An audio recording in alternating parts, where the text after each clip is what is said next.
A wealthy couple who ignored a beggar outside their restaurant was shocked when they learned that he was their former teacher. They had no idea that he was living in such poverty. David and Samantha were a wealthy couple. They owned a few successful businesses together and had millions of dollars in the bank. The two had everything they could ever want. But there was one thing that bothered David, and that was the amount of beggars that were always outside his restaurant. He tried everything to get rid of them, but nothing worked, so he just gave up.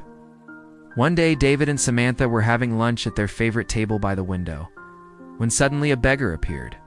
The beggar sat down right in front of them. He looked very dirty, and the smell of alcohol and stale waste was coming from him. "Get out of here," David shouted. "You're disgusting." The beggar looked at him and replied, "I'm sorry, but I'm very hungry and would appreciate some food." David rolled his eyes and turned to Samantha. "Can you believe this? He wants us to give him food." Samantha wasn't really comfortable with the situation either, but she didn't want her husband to be rude. Of course not, but maybe we could just give him something. "Look at him.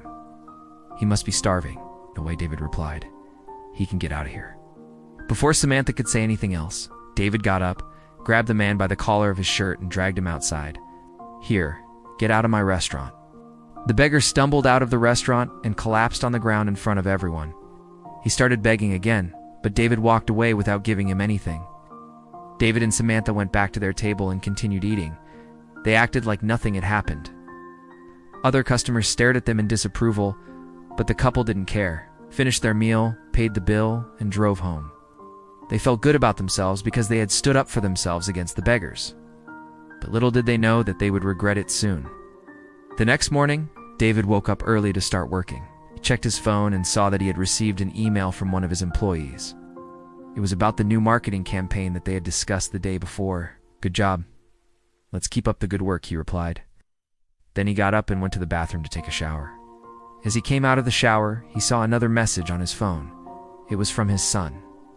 "Dad, are you coming to pick me up from school today?" "Of course not, son. Mom and I don't have time for this nonsense." "You can take the bus home," he replied. His son was upset, but he didn't reply. David changed his clothes and went downstairs to eat breakfast. Just then, his wife came into the kitchen. She looked very upset. "What's wrong?" David asked.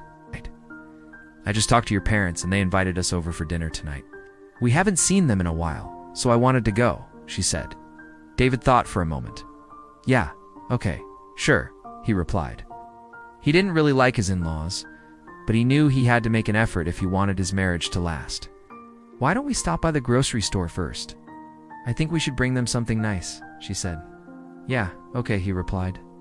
When they arrived at the grocery store, Samantha went inside to look for some wine. Meanwhile, David stayed in the car.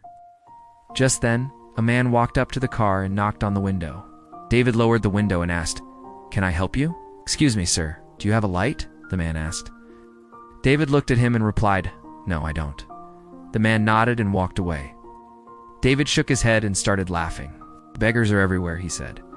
Just then, Samantha came out of the store with a bottle of wine in her hands. "I'll put this in the trunk," she said. Samantha was putting the bottle of wine in the trunk. She heard a voice. "Excuse me, ma'am, could you spare some change?" She turned around and saw the same man from earlier standing in front of her. "I'm sorry, but I don't carry cash," she replied. "It's all right, ma'am. Do you happen to have a lighter?" she asked. "Oh yeah, sure," Samantha replied. She took a lighter from her purse and handed it to the man. "Thank you, ma'am," he said. He looked at her for a moment and then asked, "Do you mind if I ask you something?" "Sure. What is it?" she asked. "You know who I am?" he asked. Samantha thought for a moment. "No, I'm sorry, but I don't," she replied.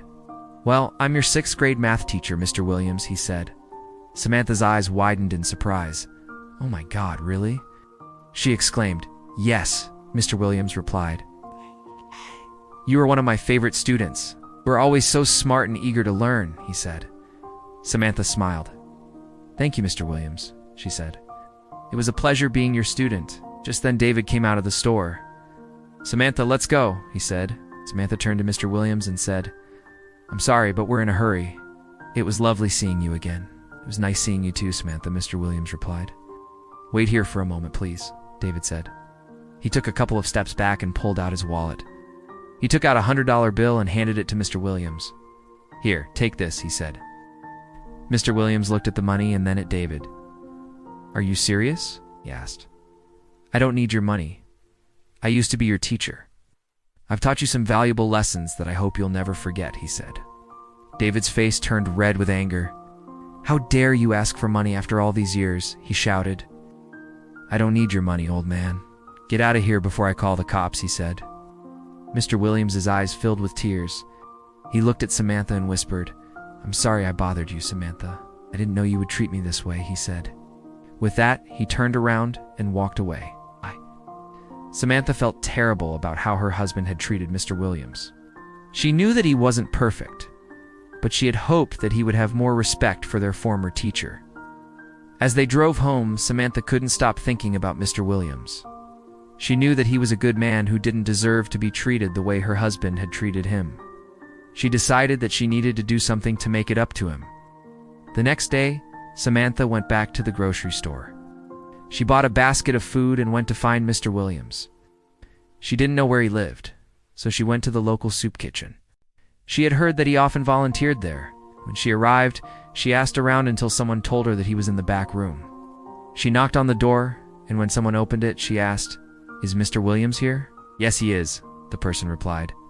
Could I speak to him for a moment? Samantha asked. Sure, the person said. They walked into the back room, and Samantha saw Mr. Williams sitting at a table. Mr. Williams, she said. Samantha, he replied, surprised. I just wanted to apologize for my husband's behavior yesterday, she said. It was uncalled for and I'm sorry. Oh, it's all right, Samantha, Mr. Williams replied. I understand that he doesn't remember me, but I remember him. He was always a kind and respectful student, and I knew he would amount to something someday. Thank you, Mr. Williams, Samantha said. I wanted to give you this, she said. She handed him the basket of food. I know this isn't much, but I hope it helps, she said. Mr. Williams looked at the basket and then at Samantha. Thank you, Samantha, he said. This is very kind of you, but I don't need any food. I'm already taken care of here, he said. Oh, Samantha said. Well, then how about some money? I insist, she said. Mr. Williams shook his head. No, thank you, Samantha. I don't need any money either. I have enough, he said.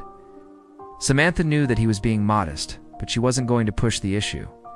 All right, Mr. Williams, if you're sure, she said. Just promise me you won't let this get you down, she said. I promise, Mr. Williams replied. Samantha left the soup kitchen feeling better about herself. She had done all she could to make it up to Mr. Williams, and now she could move on.